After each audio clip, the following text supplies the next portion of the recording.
Kenalin aku Rari.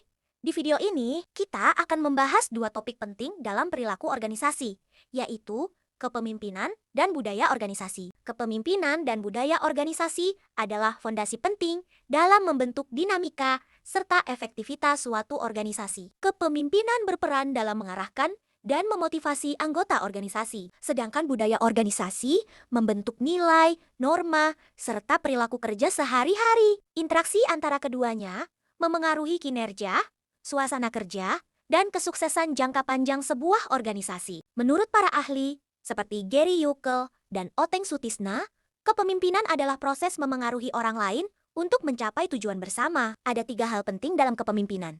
Pertama, kepemimpinan adalah relasional terjadi dalam hubungan antara pemimpin dan pengikut. Kedua, kepemimpinan adalah proses, bukan sekadar posisi. Dan ketiga, kepemimpinan melibatkan kekuasaan dan pengaruh. Berbagai definisi telah dikemukakan oleh para ahli. Dari Hemphill hingga Hosking, semuanya sepakat bahwa kepemimpinan melibatkan pengaruh, perilaku, dan interaksi sosial dalam suatu kelompok untuk mencapai tujuan bersama. Ada 5 pendekatan dalam memahami kepemimpinan. Pertama, pendekatan sifat, yang melihat pemimpin sebagai individu dengan karakter bawaan. Kedua, pendekatan perilaku, yang fokus pada apa yang dilakukan pemimpin. Ketiga, pendekatan situasional, yang menyesuaikan gaya kepemimpinan dengan kondisi organisasi. Keempat, pendekatan baru, yang menekankan pengelolaan makna dan visi. Dan kelima, pendekatan kepemimpinan tersebar, yang menempatkan kepemimpinan sebagai peran kolaboratif di seluruh organisasi. Nah, sekarang kita masuk ke pembahasan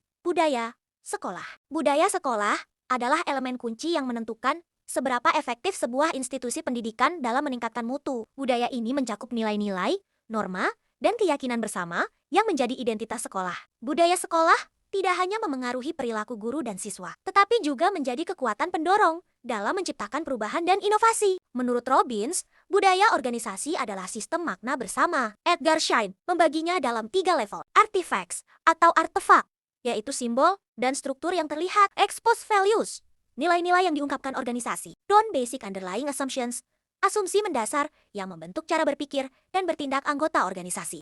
Sekolah yang efektif memiliki budaya yang mendukung prestasi tinggi, suasana nyaman bagi siswa, kolaborasi antar guru, dan tanggung jawab bersama. Budaya ini dibentuk oleh nilai, keyakinan, dan standar yang dipegang bersama. Menurut Mas Tuhu, sekolah bermutu memiliki 16 karakteristik utama, mulai dari tata kelola yang baik, akuntabilitas, hingga lingkungan akademik yang mendukung. Sementara itu, indikator keberhasilan manajemen berbasis sekolah MBS menurut tim Pokja Jawa Barat mencakup kepemimpinan yang kuat, partisipasi, transparansi, evaluasi berkelanjutan, dan prestasi nyata. Dalam membangun budaya organisasi yang efektif, diperlukan norma budaya seperti kerjasama guru, inovasi, apresiasi, serta komunikasi terbuka. Budaya tidak dibentuk dalam sekejap, tapi melalui proses panjang yang melibatkan nilai-nilai pendiri, proses seleksi, sosialisasi, dan keteladanan dari pimpinan. Tahapan pembentukan budaya meliputi ketergantungan awal pada pemimpin, interaksi antar anggota, tarik-menarik antara inovasi dan stabilitas, serta tantangan bertahan hidup dan tumbuh dalam perubahan. Mengubah budaya organisasi